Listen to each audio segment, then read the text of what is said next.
up on a chair once to actually change it because it was. Did you really? Yeah, because it was ridiculous. Like it was.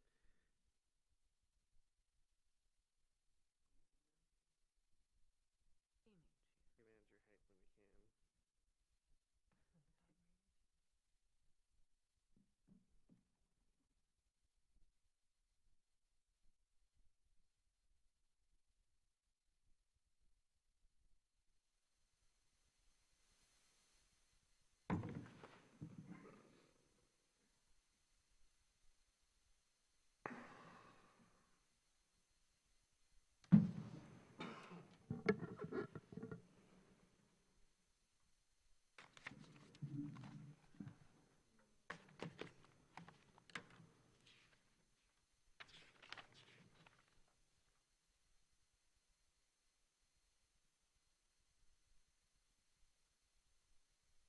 All right, there it is, 5:15. Let's call this meeting to order. We'll start with the pledge.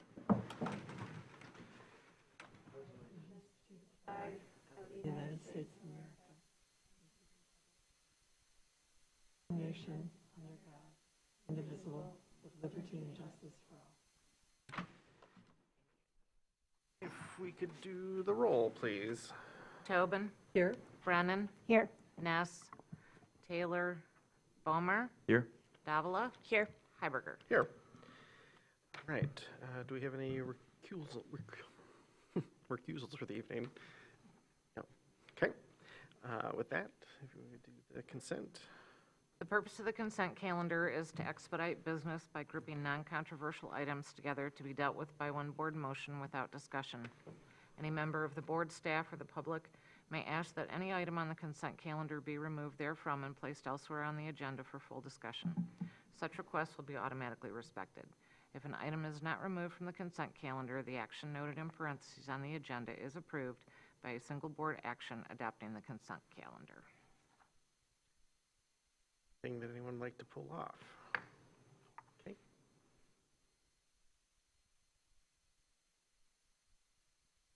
Approve. Motion to approve the consent calendar. Second.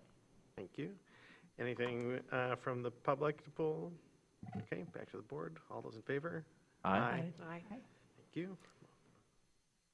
All right, so we have no unfinished business.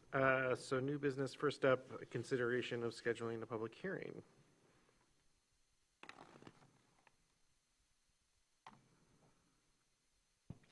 So we're here to talk about the metal melting time of use rate. It's the last rate for us to adopt to conform with time of use rates. As we start out all our presentations with our strategic foundation, our mission and vision statement, this really aligns with our financial excellence with our strategic plan.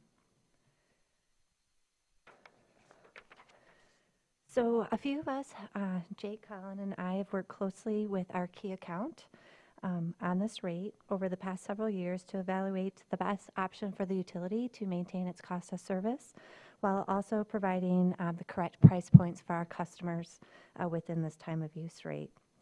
The time of use rate includes a separate distribution demand charge, which is over a 24-hour period, the peak demand, so we can recover our infrastructure costs, our lines and poles and so forth.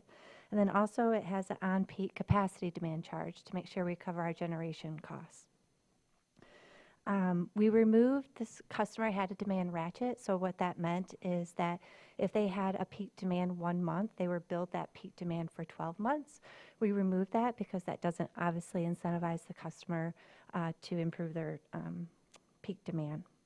And costs are typically driven for large industrials by their peak demand and not energy. So that's why we kind of focus on demand costs with this rate structure. So we have winter on peak, off peak. It follows our similar time of use from 8 a.m. to 8 p.m. And then summer is 1 p.m. to 5 p.m. with the summer months being June, July, September, and October. June, July, August, and September. This rate afforded them the opportunity to manage costs through scheduling and staggering startups rather than having to shift large loads entirely, and basically avoiding them to create a high peak demand. This is the total cost by rate. It's similar to our other time of use rates where they will receive higher costs during the summer, reflecting the higher cost of our energy that we pass through. But if you look at the annual rate comparisons, it's just an annual percentage change of 1% over the current rate structure. And that's how we structured our other time of use rates, is to be relatively revenue neutral and not impact our customers with excess costs, but also give them the ability to change their behavior to save costs. And that's all I had. Be happy to answer any questions on it. Just a quick question. Is that 1% increase, is that covering our costs, increased costs as well? Or are we seeing a dip in our costs with that? Does that make sense? Are we, is that covering inflation essentially? Yeah, so this is like the base rate charge, so it covers our service. So if we see inflation costs with the purchase power costs, we have a variable cost that would be passed through to them on that. And we do a cost of service every 5 years to make sure we're covering our costs. So based on the last cost of service, we are recovering those costs. Thank you. But also more specifically, the rest of the rate base is not subsidizing this adjustment, if that is kind of what you're getting at. Yeah, exactly. Exactly. Thank you. I understand this is a fairly small number of customers, and I'm just curious about the like kind of encouraging them to, or if there's a program ready to communicate with them about this, to encourage them to get onto the time of use rate or anything like that you can share plan-wise. Yeah, we've had several meetings with them over the past couple years. We've looked at alternative time of use structures. We've looked at alternative demand response programs, potentially utilizing some generators they have. So we've had several conversations with them, and then we came to agreement on this rate for it to be the best for the utility to cover the cost of service and for them to respond. It's really one customer. Yeah. Yeah. Okay. Yeah. Yeah. I mean, you never know. I know, yeah. Are they, is the main customer in the city of Yes. Traverse City? Interesting. Okay. Is this a case, speaking of demand response, where with the recent agreement with MPPA, and that is this a customer that we anticipate will be signing up for that and as another way of helping them mitigate? They are exploring it. Yeah. I don't think they've signed on yet for sure. They haven't signed on yet. They are exploring it because they have multiple locations with us. But they also implemented their own demand response program internally. It's not so much a demand response as it is a demand leveling program. But they are taking action themselves as well. So we've been talking to them in depth for quite some time now about different options. Great. Okay, there is a suggested motion up there. The motion. I move that the Light and Power Board tentatively approve the rate adjustment and authorize the Secretary to set a public hearing for the August 2026 billing rate adjustment to be held at the April 14th, 2026 regular meeting, and further that a notice of the public hearing be posted on the utility's website and placed in the Traverse City Record Eagle. Second. Anything from the public? All right, any other questions or items from the board? All right, all those in favor? Aye. Opposed? Great, Thank you. see you again in April. Next up, he's already going. Thanks, Jake. Consideration approving a project authorization and contract with Keene. All right, so this is a project that we've been working on for some time as well. Exploring different options, what would make the most sense, and looking at grant opportunities. Unfortunately, we haven't been able to find any grants that would allow us to proceed with this, so we have decided to proceed ourselves. And utilize Hull Street, a very centralized location in downtown, as a great demonstration opportunity for both solar and battery. So, as Carla stated, with all of our presentations, our mission and vision, and the great thing about this project is how closely it fits in with our mission and vision and what we're looking to do. So a quick breakdown of what we actually had for a bid, and that's 46 kilowatts of canopy solar. So this canopy will go along the parking spots that are right next to the building, I guess north side of that parking lot down at Hall Street. It would give covered parking for customers, which is another great advantage to it.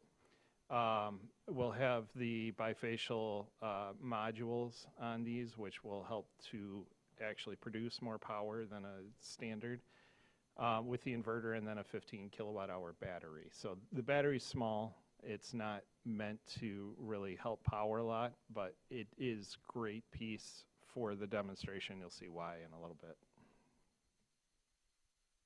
So this is a picture of inside of Hall Street, and as you enter into the customer service area to the right, if you've been in there, you'll notice there was a blank wall. Well, that blank wall was for this specifically, and it's been blank for a couple of years now. So we'd like to put, there's a 65-inch television that's going to go up there, a kiosk, and then that's where the battery will be as well. So customers can actually see it. We want them to be able to actually see what this looks like, not just say, hey, here's a picture of it, but this is the actual battery. So that 65-inch display is going to have a split screen and be able to display real-time monitoring, actually show you the numbers from the solar array and the battery itself. There is going to be some interactive component to it, hence the kiosk where someone could come in and maybe click a button or play around with it. The exact details of how that's going to interact, how it's going to work, we have to go through still, but it is part of the proposal.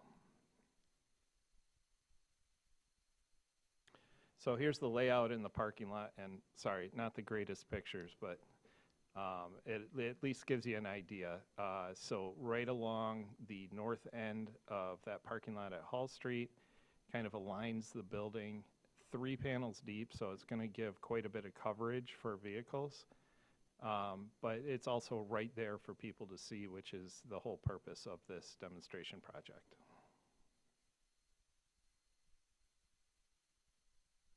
As I talked about in the beginning, this project strikes a lot of marks with our priorities, our mission, our vision.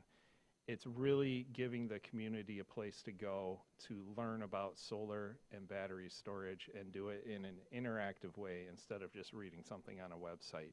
We wanted it to be front and center, be very highly visible, so we can bring our community down. They can learn from it. They can ask questions. Hopefully contractors will utilize it and they can show off what solar and battery can do. It's really an educational opportunity for everyone.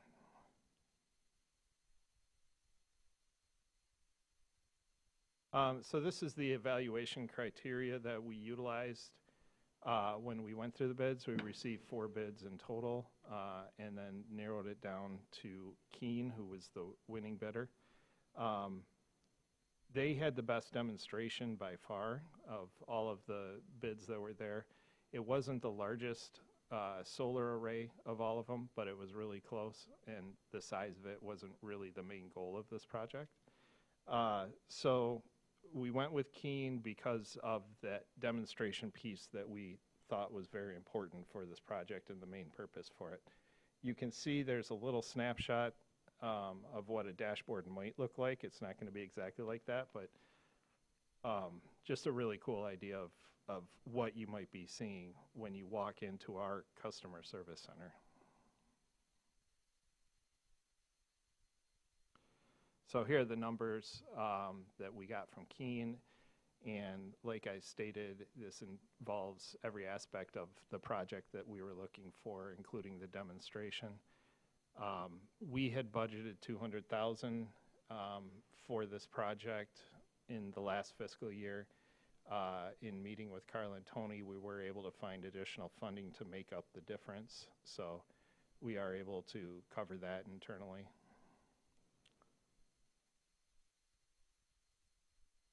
And that's it.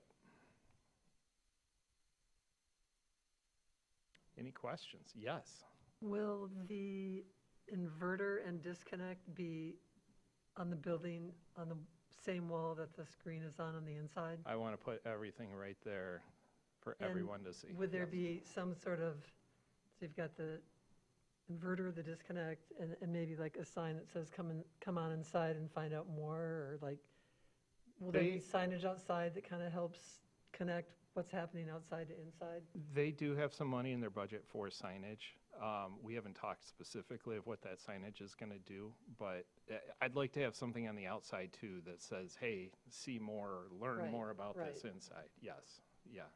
And will the staff who work in that facility be able to answer questions? Will they be kind of trained about interacting with people if they want something more? We usually try to make certain that the customer service reps are kind of like generally brief so that they can at least do kind of like a quick and dirty conversation. Yeah. And then if there needs to be like a little bit more of a deep dive, they'll know how to do a referral. Yeah. But that's for like all of our programs and things that we have going on. Yeah. I don't see this being any different. Fun. I It mean, is. little Yeah. tiny field trips, little school field trips, you know? Yeah. I know that's not a very big space in that foyer, but No, but if you could Still. do little groups at a time, Yeah. it would be really cool. Yeah. And is the power generated, is that going to be fed to the building? Right into the building. Okay. Yeah, yeah. So it's just going to be generally fed into the main building. Okay. There's not a ton coming from it, but it will help. Same true for the batteries in terms of it basically being, it's not going to be a, like time of use rate mitigation where like for peak hours in the summer, we're gonna use those 15 kilowatt hours. No, okay, so it's pure backup then. Not at this size, yeah. Yeah. It's just not very much. There may be an opportunity to integrate in with the charging stations. It's been looked at. The nice thing is we have options down there, but right now the purpose is to just feed into the building for a secondary.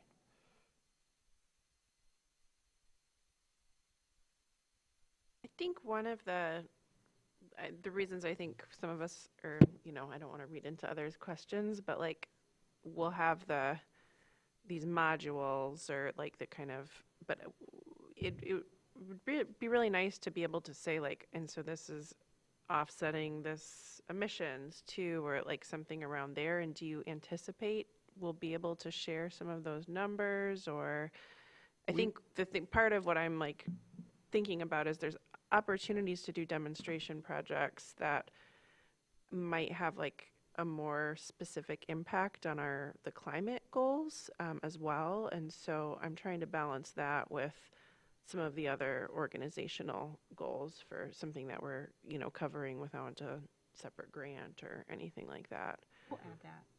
Yeah. Or emissions impact. Part of the dashboard. Yeah. Like- And does that feel like it'll be significant comparatively to other types of demonstration projects that might, or placements of demonstration projects? I Yeah. would, sorry. Oh, go ahead. Okay. I would say a 46 kilowatt display or array is probably similar to, probably even larger. Tony, you could speak better than what you'd see at a residence. Yeah, I think the largest one in residence is maybe 20 kW, so it's over twice the size of a residence one. It's probably average size for most commercial businesses that we see.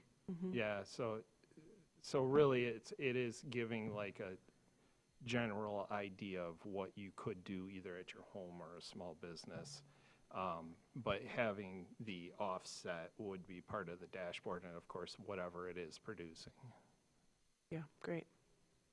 We'll make certain that we update some literature and materials that allows individuals to have a relative perspective of like what it actually means. And the grand scheme of our portfolio, it's one piece of that pie. Yeah. But it takes 100 pennies to equal $1, so. Right. Yeah, and I think particularly on the battery side, because if it is truly only going into the building, thankfully, from everyone's hard work, we have high reliability. So featuring a backup system for customers that thankfully, and continue to knock on wood, isn't a big deal. So if it can be, highlight other opportunities with the battery, that would be great. Yeah, absolutely.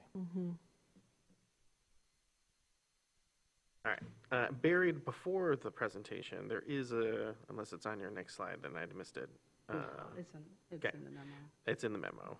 There is a suggested motion, page 133, if you're counting. I'll make the motion that the Light and Power Board approve the project authorization and authorizes the executive director to execute a contract with Keen Technical Solutions in the amount of $248,065.32, more or less subject to the review as to substance by the executive director and as to form by general counsel. Second. Great. Anything from the public? Okay. Back to the board. Any other questions or? I will say comments? Keen does good work. We use them at Beta. They installed all of the solar on the rooftop of Beta's facility out on Lafreniere, and I think the estimated savings in just cost per year for the electric buses is about $75,000 offset to the taxpayer. So and the millage payer. So it's a pretty good savings. So I think this is a good project. I would just want to make sure we focus on it in our marketing, that, commercial customers, come check this out. This is what you can do by covering, 10 parking spots in your parking lot, and save yourself X amount of dollars over the time frame, or charge your electric fleet. I don't know how many electric cars it could charge, but whatever that looks like, we should be marketing it and showing it off as much as possible. We will. I mean, I have to say, since I started here in '22, there's a number of nonprofit community partners that have been, I'm going to use the word craving, that's my word, for us to actually have solar covered parking, because it is a waste of impervious space. And so we've been waiting and waiting. We're trying to wait for some grant dollars. And I think being able to take advantage now is just where we are. I mean, obviously we wanted to prioritize that for affordability, and it's still an affordable option, but I am excited because it will hopefully lead to more opportunities at other institutions that are local, to let them know, like, this is what it does, this is what it looks like, and maybe we can even have an opportunity where we can get some aggregate purchasing, which even makes it even more affordable. Right. So this is just, I add emphasis that it is truly a demonstration opportunity, just to show others, like, how it can be done. I also think it's important and great that it's cantilevered. I think that relative to all things snow plowing, Yeah. the fact that people can see this working as a cantilevered structure goes a long way. Yes. Absolutely. Yeah. I don't think we could have gotten by with anything else, to be honest. Yeah. Exciting. Yeah. All right. If there's nothing else, all those in favor? Aye. Opposed? Motion carries. Demonstration project coming soon. All right, nothing from legal. From staff, budget highlights, starting with Carla. So Carla, you drive the first couple slides? Okay, all right.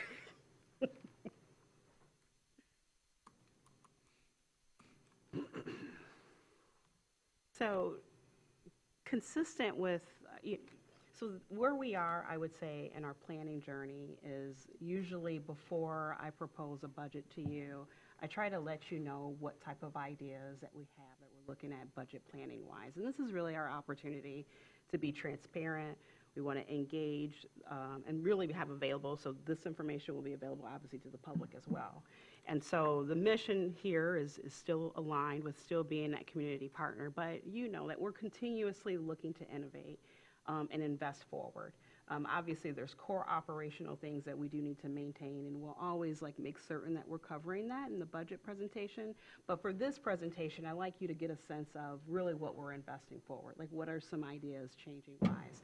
My goal is, and Carly can go to the next slide, is that, you know, what you'll glean from this over the next few months is that you see still strategic plan alignment, there's cost management. I mean, the team works really hard and starts planning towards budget planning, actually, quite frankly, like November and December of the following year. Carla still does a cash flow projection lens, which you'll see more of that detail at the next meeting. But the objective is to make certain that we're investing forward, but we're also taking into account that there are some retirements that are coming about in the organization, which is normal. And so some of the things that we're looking at investing in are just positioning ourselves as well to be able to handle those things. And then I'll hand it over to Carla, and Carla's going to go through the ideas that we have right now that we pulled together as it relates to the strategic plan. Okay. So this slide highlights our efforts around community enrichment and how we support the community. The first under education and resource guidance. Recently, Jake's team has issued a request for proposal to look for a third party to assist us in outreach and education for the utilities decarbonization goals. Additionally, we did a request for qualifications to allow us to provide a resource for customers to help them achieve their own personal decarbonization goals by providing a list of trusted professionals. Second, we are closely working with the city to explore initiatives of energy storage opportunity at the water plant and fleet consulting. Finally, we are proposing a new communications and marketing manager position. This new position will support all 6 strategic priorities through effective internal and external communications, while also playing a vital role in the organization transitions towards more competitive sales relating to the lit fiber utility. Overall, these efforts helps us build stronger partnerships, improve access to information and resources, and better connect with our community. The second strategic priority focuses on enhancing the overall customer experience. We recently issued a proposal to engage a third-party administrator to administer the LEHAP and Customer Cares program to support our ratepayers that need assistance to cover utility costs while keeping these funds local. We are also implementing recommendations from the customer satisfaction survey to improve digital customer engagement for the purpose to increase awareness of the utilities programs and services available to our customers. We are also acting on recommendations from an operational gap assessment. This work focuses on improving internal processes so we can deliver more efficient, responsive, and consistent service to our customers. Our third strategic is employee excellence. At the core of everything we do is people, therefore it is very vital that we invest in them. Under employment satisfaction, the first bullet, we are creating a workplace where employees feel supported, heard, and equipped to success. Next, skills, knowledge, and abilities, we are focusing on professional development. That includes leadership development, expanding knowledge, and building capability. Additionally, we are strengthening business continuity and succession planning to ensure we are ready for the future. Additionally, we're engaging in change management to give us structure and consistency on the way to manage transactions effectively. Under compensations and wages, we're engaging a third party to ensure we remain competitive and equitable with our salaries. Lastly, a new position to enhance our focus on safety, compliance, and employee well-being.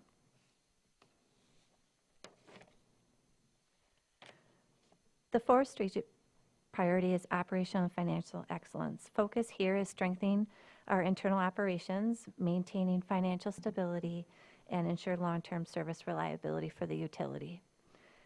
So best-in-class focus on maintaining high standards across our operations to ensure we remain competitive and efficient with the examples listed in the presentation. We continue to progress in the smart grid maturity and deployment. This work involves planning for improved asset utilization so all TCL&P customers can benefit from the modern grid. And we continue to further evaluate opportunities of the dark fiber assets that we already have. Next is financial stability and renewable. We want to ensure our pricing supports operational sustainability. We're updating our financial policies to ensure alignment with evolving regulatory and organizational needs. Infrastructure and operation resilience, which includes substation maintenance, which helps ensure the reliability and longevity of our infrastructure system.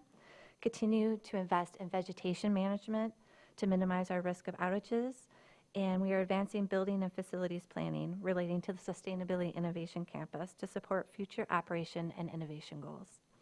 Overall, this ensures that our operations, financial structure, infrastructure, and workforce remain strong, resilient, and positioned for further growth. The fifth strategic priority is technology transition. And this will ensure our technology environment continues to evolve in a way that supports operational efficiency for the utility. First, we are developing a technology strategic plan, and this will align closely with the corporate strategic plan and help guide our annual operating plans, clearly defining our technology roadmap and make sure investments and initiatives are coordinated, intentional, and supports the overall organization priorities. The second focus is technology platform assessment. This involves reviewing our current systems and platforms we rely on to determine how effectively they are performing and identify opportunities and optimization. Next, conducting an operational technology assessment. So this work will focus on evaluating and planning improvements to the specialized tools used to operate and manage electrical systems, such as our SCADA system. And finally, to support proper oversight of our system infrastructure, we're planning a senior network engineer position.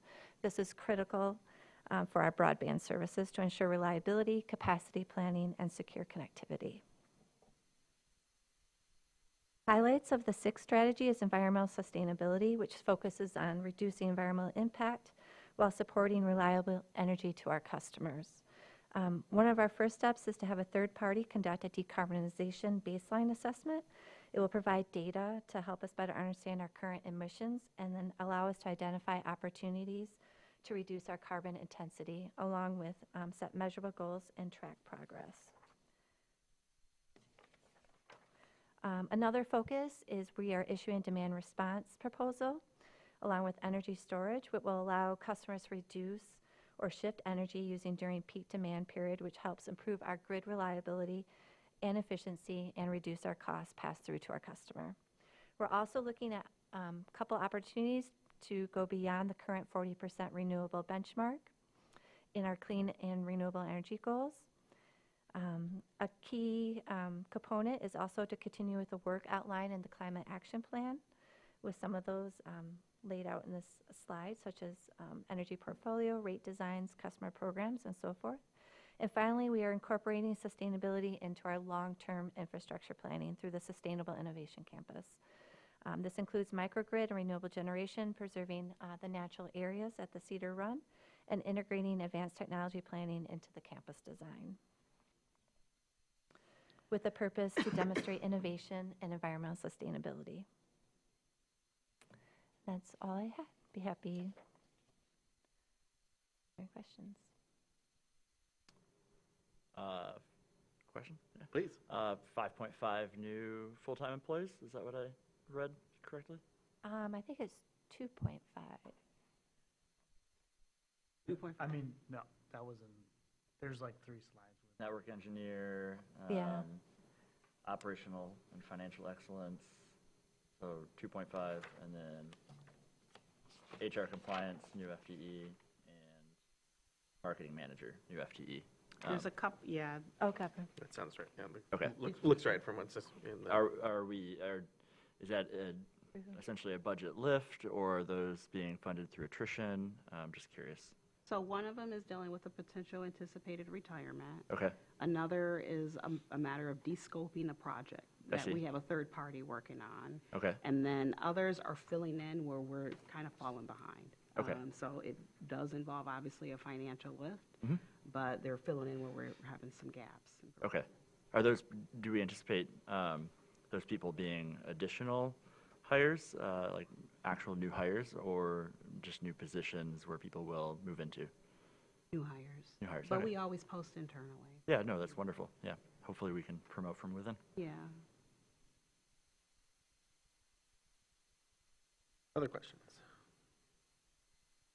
I mean, I always just so appreciate how y'all present this information in chunks and grounded in the strategic plan that we're all very engaged with and bought into. And one thing that I'm just curious about is if there's you know, it's so great to have everything like fit nicely into the strategic priorities. And if there's anything we should anticipate or any way you're thinking about stuff that just like doesn't nicely fit into that, but you have to address. And so I'm just curious if there's like that process-wise, how you go about thinking like beyond the strategic plan, or if there's anything you all want to highlight for us in terms of what we should be anticipating or looking for as well.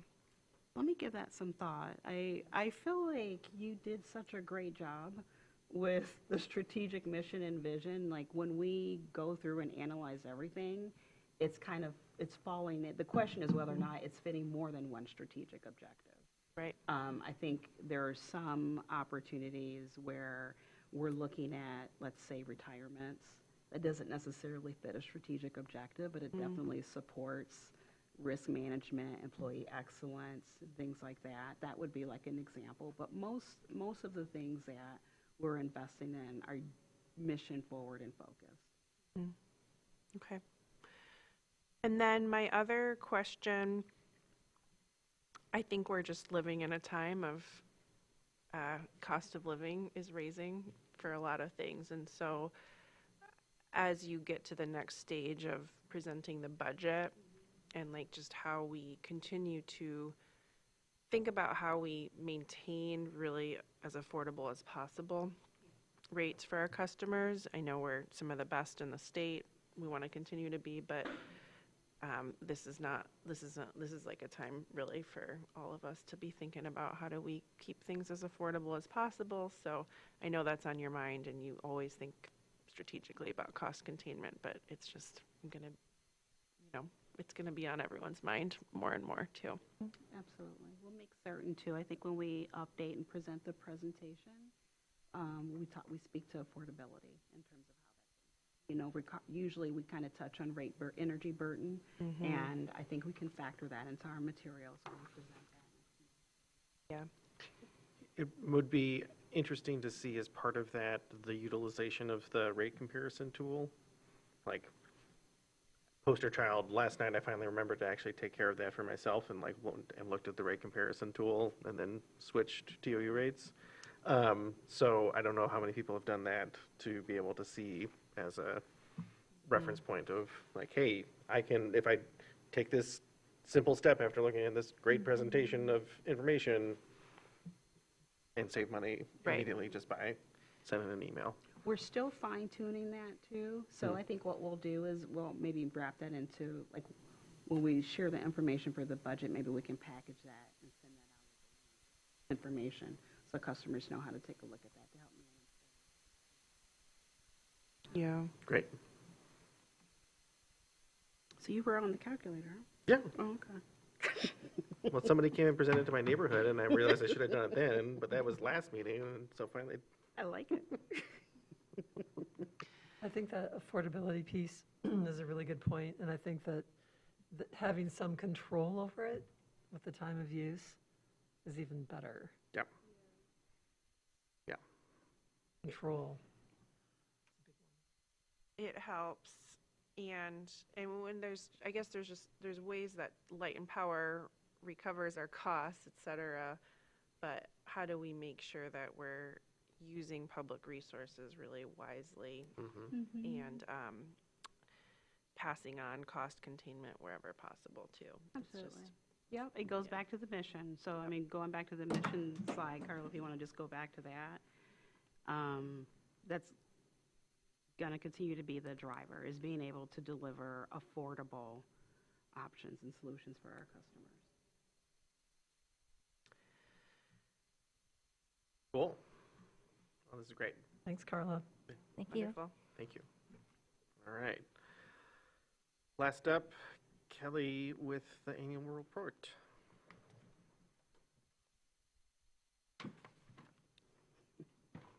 I don't really have much to say. You saw it in the packet.